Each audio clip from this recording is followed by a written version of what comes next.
Bonjour à tous, aujourd'hui on continue d'analyser l'offensive européenne de la marque chinoise MG, même si ça veut dire Maurice Garage, eh bien c'est chinois puisque après les SUV, après le break MG5, arrive aujourd'hui une berline, la MG4, qui s'attaque de front à deux modèles emblématiques européens, la Volkswagen ID.3 et surtout la Renault Mégane E-Tech, avec un argument de poids, un tarif de 25% inférieur. Ce qui est certain, c'est que le look de cette voiture électrique chinoise ne peut pas laisser indifférent. Je ne parle pas de la couleur qui me rappelle le Casimir de mon enfance ou la DDE, tout dépend du point de vue, mais cette voiture de 4,29 m de long, je vous l'ai dit, concurrente d'une Renault Mégane E-Tech, a, c'est vrai, des lignes plutôt modernes, assez tendues, en particulier sur cette finition Luxury où on a à l'arrière un aileron. Alors vous allez me dire, c'est pour améliorer l'aérodynamique, pas du tout, c'est juste pour le design, paraît-il. Bon, cela dit, je n'y crois pas vraiment, je pense que ça a, à mon avis, une utilité. Si on se penche sur les détails, on a à l'avant des phares full LED, et puis MG était raisonnable en termes d'équipement pneumatique. Contrairement d'ailleurs à pas mal de concurrentes, on a des pneus en 17 pouces. Le coffre est dans la moyenne haute du segment, 363 litres. Ça permettra de partir en vacances en famille. On pourra d'autant plus partir en famille que l'espace à bord est assez généreux. Vous voyez, on a de la place pour les genoux. Puis la garde au toit est assez importante aux places arrière. Il y a quelques petits détails bien pensés à l'arrière, des petites poches aumônières pour mettre un téléphone portable. Même si c'est chinois, il n'y a pas de miracle. À partir du moment où on veut tirer les prix, il faut faire des économies quelque part. Ça a été le cas à la fois, j'allais dire sur la présentation, mais qu'on fasse beau ou moche, ça coûte le même prix. En revanche, sur la qualité des matériaux, bon là, même si le volant est en cuir, et que c'est moussé sur le dessus du tableau de bord, tous les autres plastiques, vous l'entendez, c'est plutôt du plastique bas de gamme. Celui-là, ah non, j'allais dire, il est déjà rayé, pas encore, mais je pense qu'ils seront rayés assez facilement. Donc on est largement un cran en dessous d'une Mégane E-Tech par exemple. Face au conducteur, on a un petit ensemble compteur qui ressemble un peu à celui de Volkswagen. Bon, c'est paramétrable, mais pas une foule de possibilités comme vous pouvez le voir. Ce qui est beaucoup moins bien que la Mégane, c'est le système d'infodivertissement déjà dans sa présentation, avec un petit écran, avec des touches, là ça fait franchement cheap, et puis avec des menus qui ne sont pas forcément évidents. Si je veux paramétrer par exemple la conduite de la voiture, là j'ai des sous-menus, c'est là que je rentre dans le menu neige, éco, normal, sport, ça c'est la configuration générale de la voiture. Un petit bouton aurait été beaucoup plus pratique. Si je veux rentrer, par exemple, si je veux désactiver le système d'aide au changement de voie ou de maintien dans la file, il faut que je rentre dans un sous-menu. Pareil, après les traductions, là vous avez commodité, je pense que ça va changer bientôt. Pour le verrouillage, déverrouillage des portes, c'est la gestion du confort de la voiture.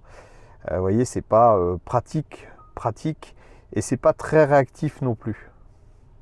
Heureusement, il y a des boutons de raccourci. Si j'appuie sur celui-là, sur la gauche du volant, ça va me permettre de régler le chauffage. Vous voyez, à partir des touches qui sont installées ici, on a une pompe à chaleur sur notre modèle. Voilà. De l'autre côté du volant, c'est le paramétrage des aides à la conduite. On verra ça tout à l'heure sur l'autoroute. L'équipement est assez complet avec des sièges avant à réglage électrique. Alors bon, certes, c'est pas du cuir, ça fait d'ailleurs un peu plastique, je trouve. Il y a du tissu au milieu, mais l'intérêt c'est que ils maintiennent bien, ils sont surtout très confortables ces sièges.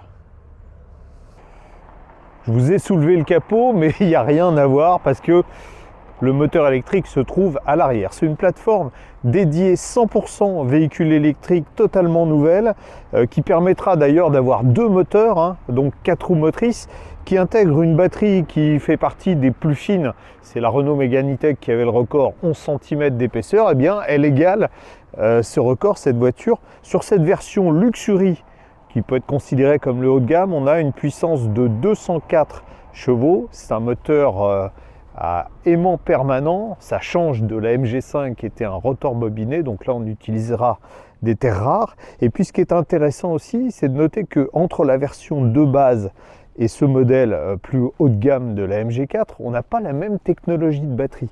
Ici, on a une batterie qui fait 61,4 kWh de capacité et qui est une chimie NMC nickel manganèse cobalt. Je vous en ai déjà parlé, mais là, ce qui est très étonnant, c'est que c'est du NMC 532. C'est la part de nickel, manganèse et cobalt. Et en fait, 532, c'est sans doute la chimie la plus atypique pour du NMC. C'est la moins chère, mais c'est pas la plus performante non plus. Pour démarrer, il n'y a pas de bouton, il n'y a pas de clé. On appuie sur la pédale de frein. On attend, voilà, le petit bling qui dit que le système est prêt. Et puis ensuite, eh bien, on enclenche la marche avant ou la marche arrière. Première constatation, comme on a une propulsion, on a une voiture qui braque extrêmement bien, 10,40 m entre murs, donc ça permet, malgré les 4,29 m de long, de se faufiler partout dans les petits coins. Le petit volant est agréable, la direction, un peu surassistée, on peut la régler quand même, mais c'est vrai que le ressenti de la route est un peu artificiel, mais au-delà, parce qu'il faut bien trouver une petite critique, sinon ils vont dire « Ah là là, il est vendu aux Chinois ». Je vous assure que cette MG4, elle est très agréable à conduire. Tout d'abord, elle est silencieuse, on verra si elle l'est encore à grande vitesse tout à l'heure, mais surtout, elle est confortable. Et le compromis confort-tenue de route est réellement excellent. Alors, c'est pas tout à fait une Mégane E-Tech, on va voir quand on la chatouille ce que ça donne, mais on n'en est pas très loin. On va changer de mode de conduite, on va se mettre sur sport pour profiter pleinement donc des 204 chevaux et 250 Nm de couple. Déjà en termes d'accélération, vous voyez, on voit que ça pousse. La voiture est donnée pour 0 à 100 en 7 secondes 9. Ça dépend évidemment du niveau de charge de la batterie et de la température de la batterie. Les accélérations sur les véhicules électriques, mais là on va estimer que le contrat est rempli. Et puis surtout, cette voiture profite d'un train arrière multibras et on a vraiment un guidage qui est très bon. Alors la direction n'est pas aussi incisive que sur la Mégane E-Tech dont je parlais tout à l'heure, mais en revanche, c'est vrai que cette voiture, même conduite sportivement, est extrêmement plaisante. La Mégane E-Tech, c'est la référence, et bien la MG4 est juste derrière. On est à 110 km/h sur l'autoroute, toujours avec le micro d'ambiance de la caméra pour que vous mesuriez bien le niveau de bruit à bord de cette MG4. La moyenne c'est 66,2 décibels là, sur 10 km à cette vitesse-là. C'est pas la plus silencieuse des voitures électriques et surtout on commence à avoir quelques bruits aérodynamiques à 110 km/h. Et si j'accélérais, je le ferai tout à l'heure quand on sera sur une voie à 130, on remesurera le niveau, mais en fait c'est principalement du bruit aéro. D'habitude sur les véhicules électriques c'est plus du bruit de roulement, mais là c'est des bruits aérodynamiques. Notre voiture vient de subir une mise à jour en fait du pilote automatique. Donc là on est en pilote automatique sur l'autoroute, 107 km/h, c'est limité à 110. Vous voyez là sur le petit graphique, on voit ce que les radars à l'avant de la voiture enregistrent. Bon, l'auto ralentit exagérément à chaque fois qu'il se passe quelque chose. Bon, je vais changer de fil, voilà. Mais on a des corrections au volant qui sont assez mesurées là volontairement. Vous voyez, j'ai lâché, elle va me demander de reprendre le volant.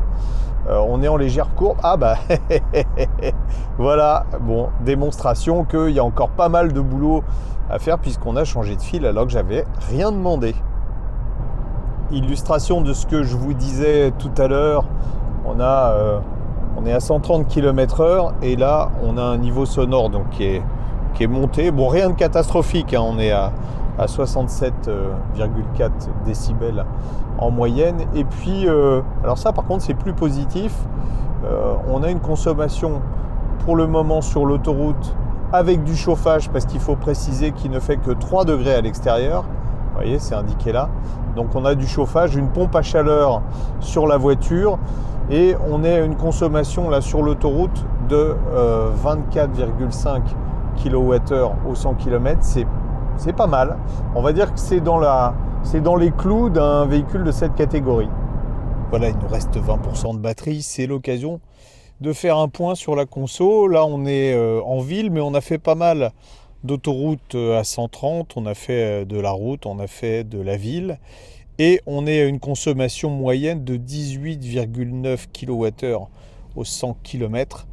C'est beaucoup. Et l'explication, c'est simplement que aujourd'hui, il faisait très froid. Il faisait 0 ce matin, 1 degré la plupart du temps, le maximum 3. Donc on a consommé pas mal de chauffage, même s'il y a une pompe à chaleur sur ce modèle-là, dans cette finition-là, ça compte dans le bilan énergétique. Là, on aurait donc pu parcourir 330 km avec la capacité de la batterie. Dans des conditions plus acceptables, on irait jusqu'à 400 km d'autonomie réelle. Évidemment, ça sera beaucoup moins sur autoroute, comme vous l'avez vu tout à l'heure. Si la MG4 n'est pas très loin derrière la Renault Mégane E-Tech, il y a au moins 2 domaines dans lesquels elle est devant, et même un largement devant, c'est le prix, on en parlera juste après. Mais en matière de recharge, par exemple, déjà, sur cette version Luxury, on a un chargeur interne d'une puissance de 11 kW en courant alternatif, ce qui est déjà très raisonnable par rapport à ce que fait la concurrence. Et puis, sur de la charge en courant continu, on arrive, d'après le constructeur, à 135 kW, mais j'ai des petits camarades qui ont mesuré la voiture sur des bornes Ionity comme ici, et on arrive facilement à dépasser 144 kW et sur des durées assez longues, malgré, alors ça semble bizarre, quelques phases où la charge s'arrête pendant un petit moment, sans doute, pour refroidir la batterie. Ça n'aurait pas été le cas aujourd'hui, il fait plus que 1 degré, mais en tout cas, c'est un des véhicules qui permettra de faire les charges rapides les plus courtes si vous faites de l'autoroute.